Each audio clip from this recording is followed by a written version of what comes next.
हे guys welcome to Pathshala online.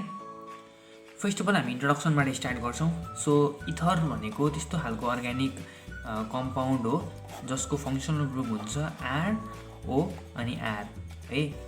So let me explain about this R है। R भनेको चाहिँ हामीले आरलाई अल्काइल ग्रुप भन्छौँ होइन। अल्काइल ग्रुप भनेको चाहिँ के त भन्दा फर्स्ट अफ अल हामीलाई अल्केन भनेको के हो बुझ्नु पऱ्यो है। अल्केन भनेको चाहिँ CH4 अथवा CH3 यस्तो खालको मिथेन, इथेन, प्रोपेन, ब्युटेन यिनीहरूलाई हामीले कलेक्टिभली एकैचोटि भन्दा हामीले अल्केन भन्छौँ, राइट।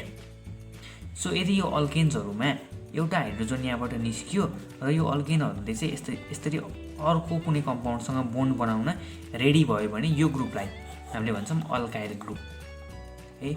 यो ग्रुपलाई चाहिँ हामीले अल्काइल ग्रुप भन्छौँ। र जस्तो कि अब मिथेन छ भने मिथेनले एउटा हाइड्रोजन लुज गर्यो र अर्को कुनै एउटा कम्पाउन्डसँग बोन्ड बनाउन यसरी रेडी भएर बस्यो भने यसलाई हामीले भन्छौँ मिथाइल ग्रुप। त्यस्तै यदि इथेनले CH3CH2 बनायो, एउटा हाइड्रोजन रिलिज गर्यो र त्यो हाइड्रोजनको ठाउँमा चाहिँ एउटा बोन्ड बनाएर अर्को कुनै कम्पाउन्डसँग बोन्ड बन्नको लागि रेडी भयो भने यसलाई हामीले भन्छौँ इथाइल ग्रुप है। त्यस्तै मिथाइल, इथाइल, प्रोपाइल, ब्युटाइल यस्तो ग्रुप्सहरूलाई हामीले कम्बाइन्डली एकैचोटि भन्दाखेरि चाहिँ हामीले भन्छौँ अल्काइल ग्रुप। अब क्लास 12 क्वेसन्सहरूलाई अल्काइल ग्रुपको बारेमा त त्यस्तो धेरै एक्सप्लेन गर्नु पर्दैन होला। सो यदि यो ग्रुप छ नि अक्साइड ग्रुप, अक्साइड भनेको चाहिँ अक्सिजनले आफ्नो दुईवटा हात फैलाएर राख्यो अथवा दुईवटा बोन्ड बनाउन रेडी भएको अक्सिजन छ, अक्साइड छ भने यो अक्साइडको वरिपरि दुईवटा अल्काइल ग्रुप छ भने त्यसलाई हामीले भन्छौँ इथर है। सो एउटा इक्जाम्पल दिउँ। एउटा इक्जाम्पल ग्रुपमा इथरमा हामीले यो आरको ठाउँमा हामीले CH3 राख्यौँ र यस्तो बनायौँ भने है यसको नाम हुन्छ मिथोक्जी मिथेन है। यसको नाम हुन्छ मिथोक्जी मिथेन र यो एउटा इथर हो है। यसको यतापट्टि एउटा मात्रै कार्बन छ है र यो मिथाइल ग्रुप छ होइन। यो मिथाइल ग्रुपसँग अक्सिजन एड भएको छ, यो मिथोक्जी भयो र यतापट्टि पनि एउटा मात्रै मिथाइल ग्रुप छ, यसलाई हामीले मिथेन भन्यौँ। सो मिथोक्जी मिथेन भयो यसको नाम है। सो त्यस्तै मानौँ CH3CH2 अनि O अनि फेरि CH2 र CH3 यस्तो खालको अर्ग्यानिक कम्पाउन्ड यदि छ भनेदेखि यसलाई हामीले भन्छौँ इथोक्जी इथेन है। यसको नाम हुन्छ इथोक्जी इथेन। यसमा कन्फ्युज हुनुपर्ने केही पनि कुरा छैन। दुईवटा कार्बन छ, यो इथेन हो, दुईवटा कार्बन भएको, तर यहाँ CH2 छ नि त, यो इथाइल ग्रुप हो। सो इथाइल ग्रुप छ, इथोक्जी भयो, यहाँ अक्सिजन छ, सो इथोक्जी भयो र यतापट्टि अर्को इथाइल ग्रुप छ, इथेन भयो, इथोक्जी इथेन हामीले यसरी नाम राख्यौँ। सो यो भयो इथरको जनरल सिम्पल इन्ट्रोडक्सन। तपाईँहरूले यो कुराहरू चाहिँ क्लास 11मै बुझ्नुपर्ने कुराहरू हुन्। क्लास 12को बोर्ड इक्जाममा तपाईँहरूलाई यस्तो खालको सिम्पल क्वेसन्सहरू चाहिँ सोध्दैन, यसको नाम के हो, यसको नाम के हो भनेर सोध्दैन। सो अब हामी चाहिँ पास्ट क्वेसन्सहरूतिर नै लाग्छौँ। So let's move towards the past questions of ether. तपाईँहरूले देख्न सक्नुहुन्छ हामीलाई क्वेसन सोधेको छ what is the functional group of ether भनेर, र हामीले यो क्वेसनको एन्सर भर्खरै डिस्कस गरिसकेको छौँ। The functional group of ether is ROR यसरी हामीले लेख्नुपर्ने हुन्छ र यो आरलाई चाहिँ हामीले R ड्यास दिन्छौँ है। किन R ड्यास दिन्छौँ भन्दा यो R र यो R भनेको सेम हुनुपर्छ भन्ने जरुरी छैन। जस्तो कि यदि यो अगाडिको R भनेको CH3 छ भने यो R ड्यास भनेको C2H5 पनि हुन सक्यो अथवा CH3 नै हुन पनि सक्यो अथवा अरू अल्काइल ग्रुप्सहरू हुन पनि सक्यो। एनिवे जसरी भए पनि यो दुईटै R भनेको अल्काइल ग्रुप हो, तर यो र यो R भनेको सेम अल्काइल ग्रुप हुन पनि सक्यो अथवा डिफ्रेन्ट अल्काइल ग्रुप हुन पनि सक्यो। त्यही भएर हामीले यसरी लेख्छौँ फङ्सनल ग्रुप अफ इथरलाई। सो आई होप तपाईँहरूले यो बुझ्नुभएको हुनुपर्छ फङ्सनल ग्रुप अफ इथर भनेर। तपाईँहरूलाई इक्जाममा यो क्वेसन सोधिहाल्यो भने तपाईँहरूले लेख्नु पऱ्यो the functional group of ether is ROR dash and example पनि दिनुपर्ने हुन्छ। सो इक्जाम्पलको लागि CH3OCH3 यो लेखिदिनुहोस्।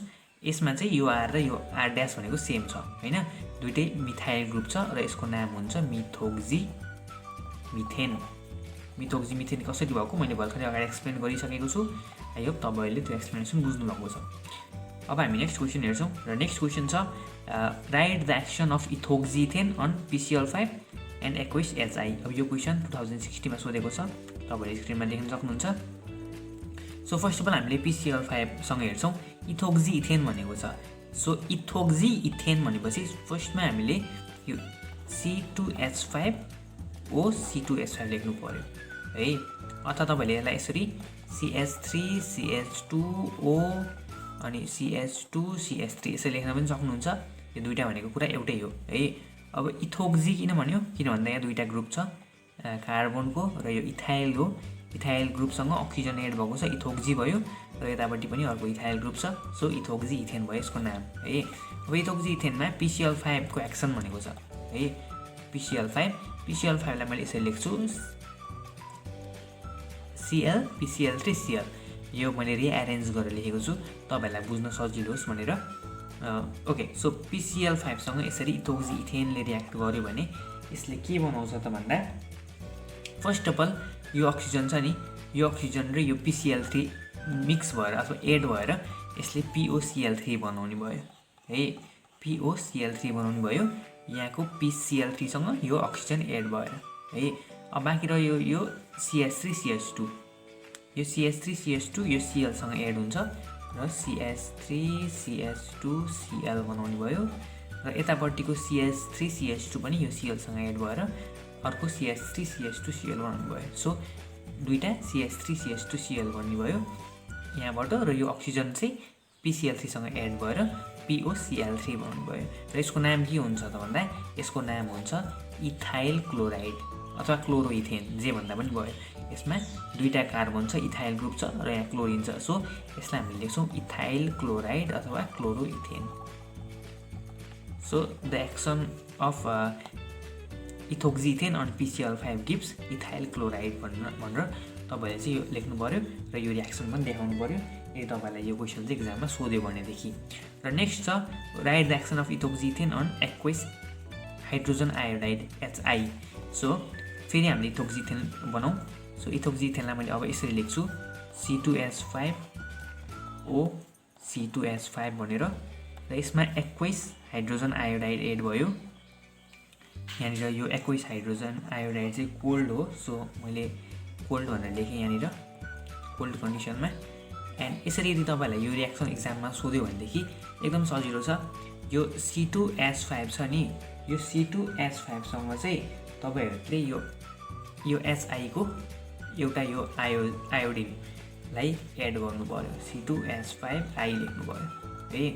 र बाँकी रह्यो C2H5O अनि यतापट्टिको H, सो त्यो भयो C2H5OH। सिम्पल छ।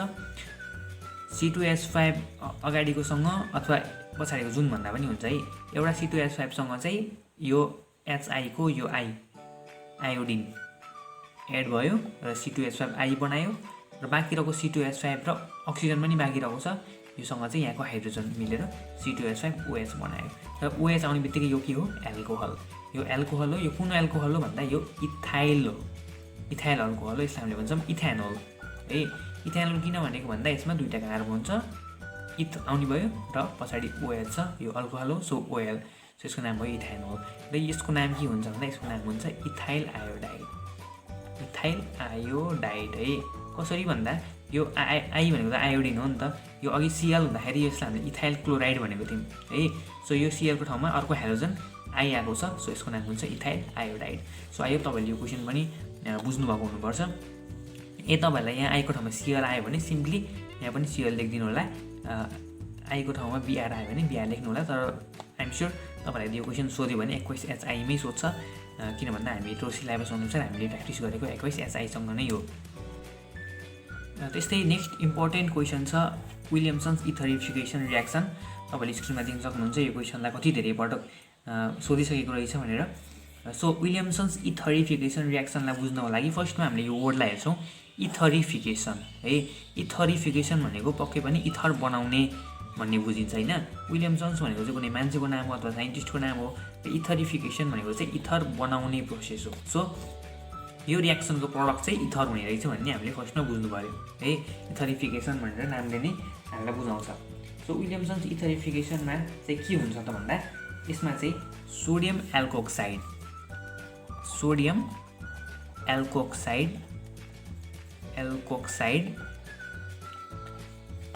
रियाक्ट गर्छ अल्काइल हेलाइडसँग है।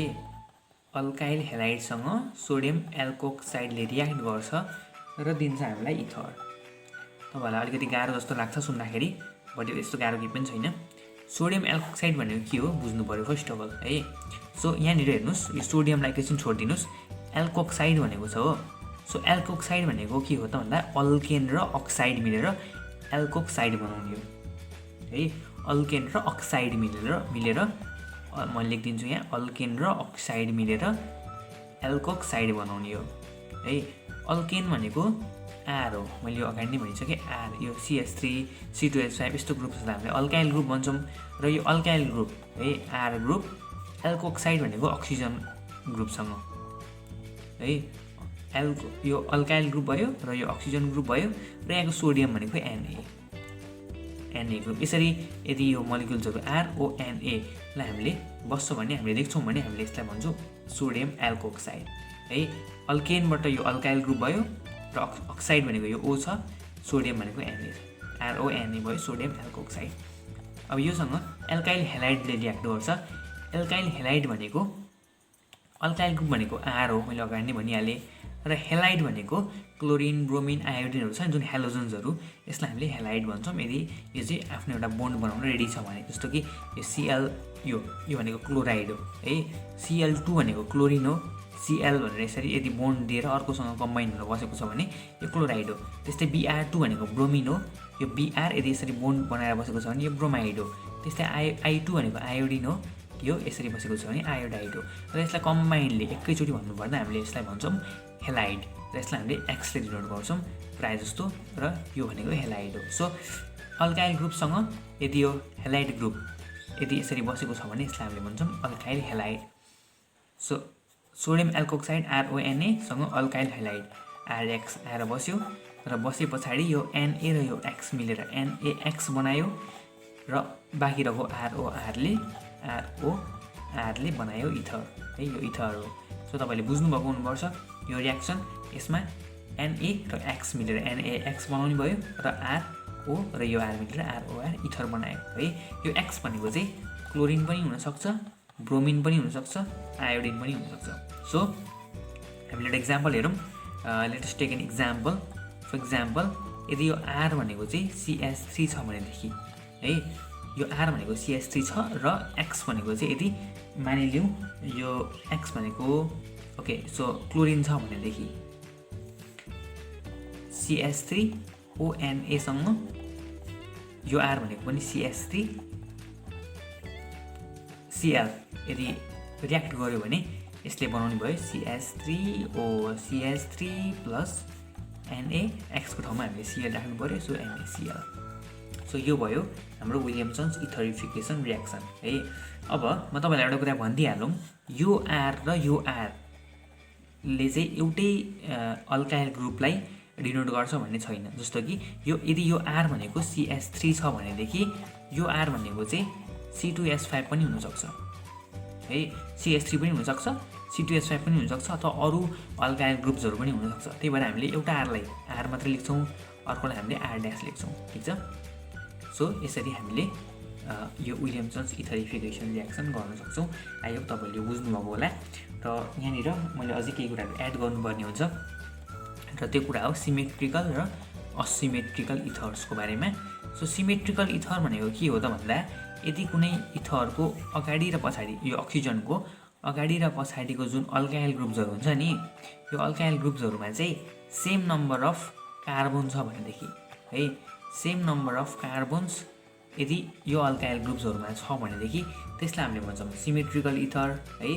र अनसिमेट्रिकल अथवा असिमेट्रिकल इथर भनेको चाहिँ त्यो खालको इथर हो जसमा चाहिँ कार्बन नम्बर चाहिँ सेम छैन।